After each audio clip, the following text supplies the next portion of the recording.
से बिहार में जहरीली शराब पीने से 36 लोगों की मौत हो गई और करीब 7 लोगों की आंखें चली गई और वही 40 लोग गंभीर रूप से घायल हैं जहरीली शराब पीने से। तो इसी को लेकर भीम आर्मी चीफ व आजाद समाज पार्टी के संस्थापक व नगीना सांसद चंद्रशेखर आजाद जमकर फायर हुए हैं नीतीश कुमार पर। और वही डबल इंजन की सरकार को लेकर क्या कुछ कह डाला है। और उनका सीधा सवाल ये है कि आखिर जब वहां पर शराब बंद है तो किस तरीके से प्रशासन के आड़ में वहां पर शराब बेची जा रही है। इसका गुनहगार सरकार और प्रशासन दोनों है। इसी को लेकर चंद्रशेखर आजाद की जो बड़ी प्रतिक्रिया सामने है वो आपके बीच रखेंगे। और वही साथियों, जिस तरीके से राजस्थान के अंदर एक दलित युवती के साथ अपहरण करने के बाद उसका बलात्कार किया गया, तो इसी को लेकर चंद्रशेखर आजाद ने इस पर भी उनकी बड़ी प्रतिक्रिया सामने आई है। राजस्थान सरकार को लेकर क्या कुछ कहा है और वहां के प्रशासन और शासन पर क्या कुछ कह डाला है। और वही साथियों, जिस तरीके से शिक्षा मित्रों को लेकर कोई आवाज नहीं उठा रहा है, तो इसी पर Bhim army chief Azad Samaj party के संस्थापक चंद्रशेखर आजाद ने शिक्षा मित्रों के लिए आवाज उठाई है। और वही शिक्षा मंत्री को उन्होंने बड़ी साझबूझ के साथ खत लिखा है। और क्या कुछ उस खत में उन्होंने अपील की है वो आपके बीच रखेंगे और क्या कुछ मांग है उनकी वो सब आपको डिटेल में समझाएंगे। तो आपसे रिक्वेस्ट यही करेंगे कि वीडियो को एंड तक जरूर देखना। साथियों, जय भीम नवोदय सभी साथियों को। साथियों, मैं अखिलेश कुमार और आप देख रहे हैं एकेजी मीडिया। साथियों, यहाँ पर तमाम बहुजन समाज से रिलेटेड खबर आपको मिलती रहेंगी। तो अगर चैनल में पहली बार तो सब्सक्राइब जरूर कीजिएगा।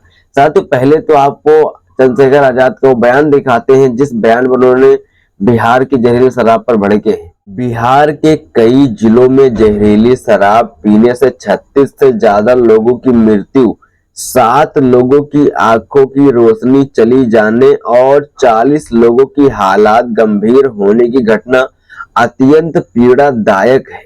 मेरी संवेदना पीड़ित परिवारों के साथ है और प्रकृति से प्रार्थना करता हूं कि मृतकों के परिजनों को इस असीम दुख सहने की शक्ति प्रदान करे और जिनकी हालत गंभीर है वो शीघ्र स्वस्थ हो।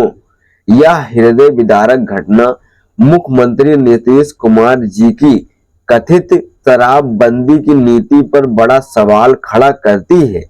जिस प्रकार से राज्य में बार बार ऐसी घटना हो रही है, यह साफ दर्शाता है कि शराब माफिया और सरकार के गठजोड़ से बने डबल इंजन के कारण शराबबंदी का क्रिया से असफल रहा है।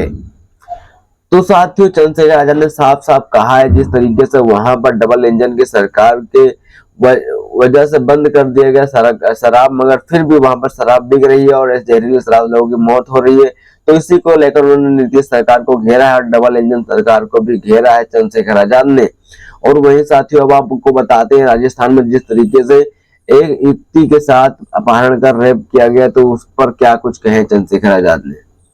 राजस्थान की राजधानी जयपुर के जयसिंहपुरा खोर क्षेत्र में दलित युवती को घर से बाहर अपहरण कर उसके साथ सामूहिक बलात्कार और बेरहमी से मारपीट करने की घटना अत्यंत निंदनीय, सराहनीय और अस्वीकार है। पीड़ित की हालत गंभीर है और वह एसएमएस अस्पताल में कोमा की स्थिति में है। जीवन और मृत्यु के बीच संघर्ष कर रही है। राज्य समूह पीड़ित परिवार के इलाज की व्यवस्था करे और सभी आरोपियों पर सख्त कार्रवाई सुनिश्चित करे।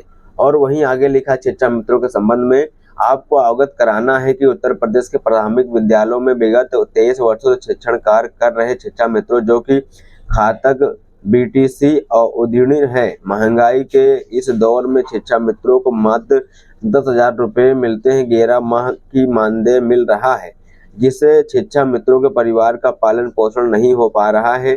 इस कारण उत्तर प्रदेश के शिक्षा मित्र आर्थिक व मानसिक रूप से परेशान होकर आत्महत्या जैसे प्रावधान घातक कदम उठा रहे हैं। भीम आर्मी आजाद समाज पार्टी काशीराम आत्महत्या जैसे कदमों को सही नहीं मानती है जो कि आत्मधिक चिंता का विषय है। ऐसे में शासन में त्वरित हस्तक्षेप अनिवार्य माननीय श्रीमान प्रमुख सचिव बेसिक शिक्षा के निर्देश में श्रीमान निर्देश महोदय की अध्यक्षता में एक कमेटी का गठन किया गया है। 14 नवंबर 2023 में किया गया। उस कमेटी का कई बैठक करने के उपरांत अभी तक प्रस्ताव शासन को भेजा था। उसके बाद प्रक्रिया आदर्श चुनाव संहिता लागू होने में रुक गई थी। अतः आपसे विनम्र निवेदन है कि शासन में कमेटी द्वारा भेजे हुए प्रस्ताव की शीघ्र लागू करने की कृपा करें, जिससे शिक्षा मित्रों निम्नलिखित समस्याओं का समाधान हो सके। नई शिक्षा नीति में शिक्षा मित्रों को स्थायी करते हुए नियमित वेतन दिया जाए। वर्तमान में महंगाई को देखते हुए निर्मितकरण होने तथा अन्य राज्यों में राजस्थान, उत्तराखंड, हरियाणा, बिहार की भांति शिक्षा मित्रों को वेतन मानदेय देना चाहिए।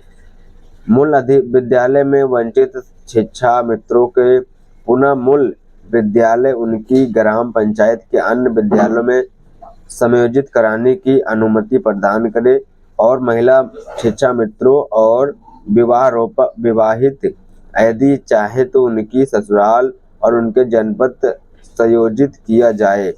तो आगे लिखा है शिक्षा मित्रों को EPF योजना शामिल किया जाए। शिक्षा मित्रों को आयुष्मान योजना में शामिल करते हुए मेडिकल सुविधा प्रदान किया जाए। मृतक शिक्षा मित्रों के परिवार को आर्थिक सहायता होते हुए परिवार के एक सदस्य को समायोजित किया जाता है और समस्या का समाधान केवल शिक्षा मित्रों के जीवन व स्थिति पर बल्कि नहीं राज्य के प्रणाली और मजबूत करेगा और जिससे बच्चों को गुणवत्तापूर्ण शिक्षा मिल सकेगी। मैं आशा करता हूं कि आपकी सरकार शिक्षा मित्रों के इन समस्याओं का गंभीर रूप से विचार करेगी और त्वरित कार्रवाई करेगी। धन्यवाद। चंद्रशेखर आजाद।